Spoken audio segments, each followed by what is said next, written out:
So, andito na naman kami ang mga kunyang araw ng kalayaan, araw ng Freedom Day. So, yan, naglalaro naman kami ng ganda-gandahan. Ang mga kunyang mostly mahilig talaga maglaro ng ganda-gandahan pag Freedom Day.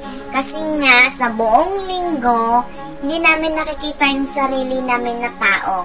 Kalahating tao, kalahating aswang. Kasi ang kaya lang namin ay maligo. Hindi na namin kayang asikasuhin yung sarili namin sa weekdays.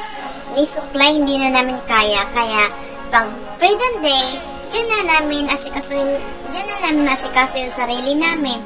Maititreat namin sarili namin bilang isang tao. And maano din namin yung parang stress reliever, magiging fresh and relax. Kaya, ayun, maglaro kami ng ganda-gandahan.